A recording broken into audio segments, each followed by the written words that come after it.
this is Dave with NTI Online, and today we're going to go over servicing and maintaining the dual Venturi on your boiler. The dual Venturi is the part right here on the suction side of the blower. Its job is to help regulate the air and gas flow to give us a higher turn down ratio. This product has been in service since we introduced it in the TFT 201, I believe was the first product.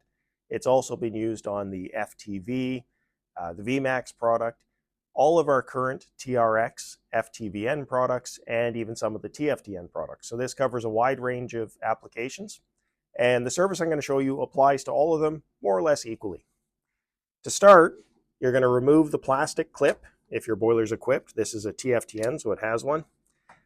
Pull the air intake off. This is a silencer, so we'll get this guy out of the way. Just give this an inspection. Make sure it's not too dirty, that the foam inside especially is not degrading. If you see significant degradation of the foam, could indicate that you're recycling flue gases, or maybe the post-purge needs to be turned up and the flue gas isn't purging well in your system. Set that to one side. I found the easiest way to get access to the dual Venturi for inspection is to just take the Venturi off the boiler. So you would typically do this during a normal service for the boiler when you're cleaning it regardless.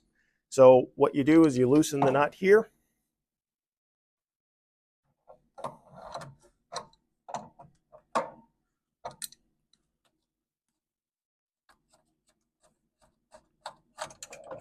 So take that one off.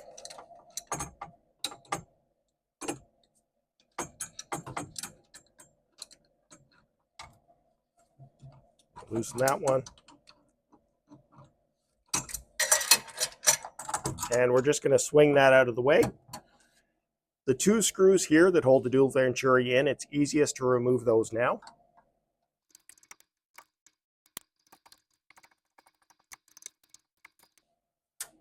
And I like to just take the Venturi right off.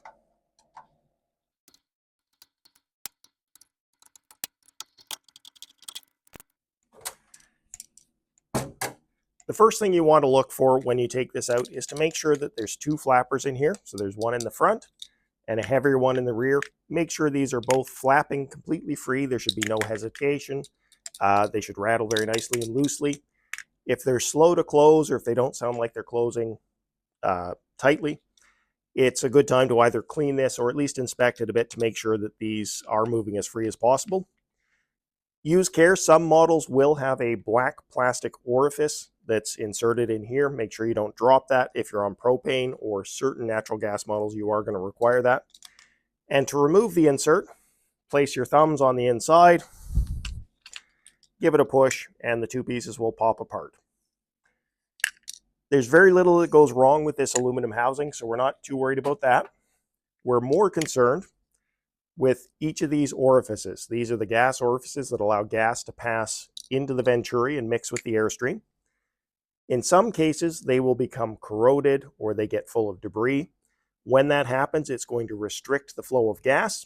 And the problems you're going to run into is possibly your burner will become noisy.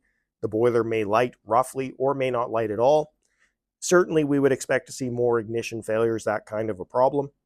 And the other symptom you'll get, even if the boiler is working perfectly, is you'll have a little bit of difficulty getting the CO2 up into the correct range for your boiler. It'll run a bit lean.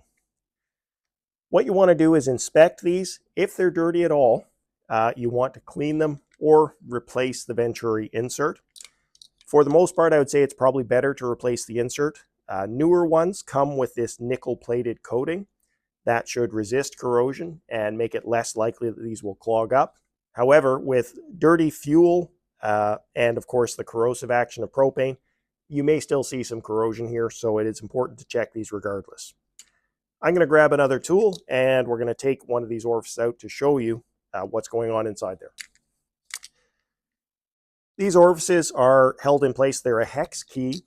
They are sized differently. I believe it's a 5.5 and a 6, so I've got a 5.5 millimeter Allen key here. A little bit loose there, and it's a nice snug fit here. And we're going to unscrew the orifice. Once you've unscrewed it, give you a close-up of that.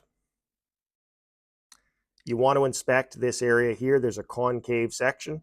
That will sometimes fill up with debris and you'll want to clean that. It will affect your gas flow. You want to inspect in here.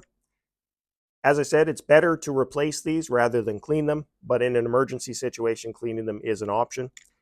And the other thing that's very important is that you do these one at a time.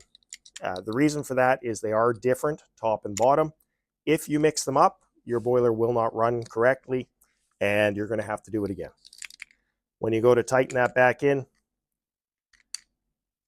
tighten it down. It is just a plastic thread, so you're not going to put a lot of torque on that. And we've reinstalled that. Where these are clean, we can now reassemble the product. Make sure this O-ring is in good condition. If any of these O-rings are worn or look damaged in any way, they should be replaced. The other thing you can do to make your life a bit easier is if you have a silicone grease or an O-ring safe grease, just get your fingers greasy, just give them a quick wipe. That'll make it reassemble that little bit easier. It's kind of like Armor All for the dash of your car. It'll sort of lubricate and protect the O-rings, but you do not want to allow any amount of grease lumps anywhere. You do just want a very thin, fine coating. This can only assemble one way. When it's done correctly, the arrow faces up and the flappers inside will hang closed. So our Venturi on this boiler points to the side. We're going to realign that, squeeze it together, put it all back together, and we've serviced our Venturi.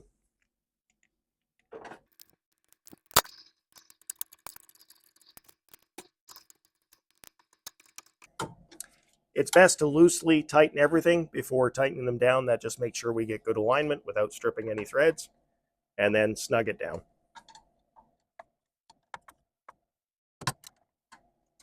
These two screws retain the Venturi insert. We'll stick them in next.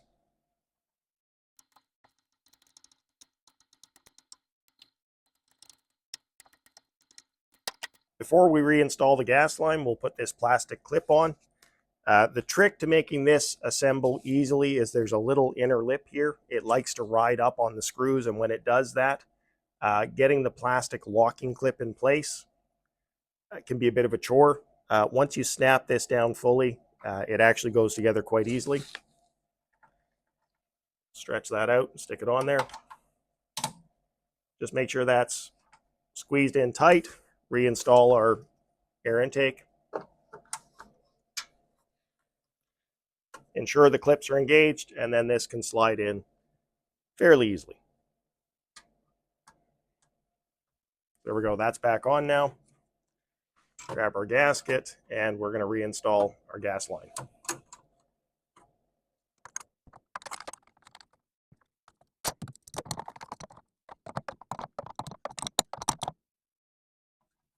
Snug that one down.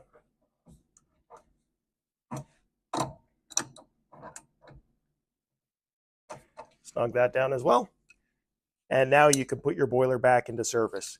If you've had to touch or clean those orifices in any way, you must do a combustion test.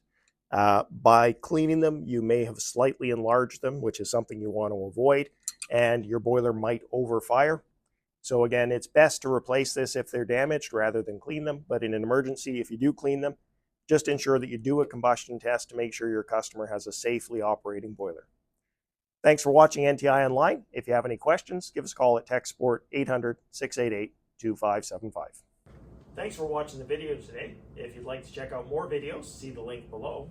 Don't forget to like, share, and subscribe to our channel for all the future updates. And also check us out on Facebook, LinkedIn, and Instagram.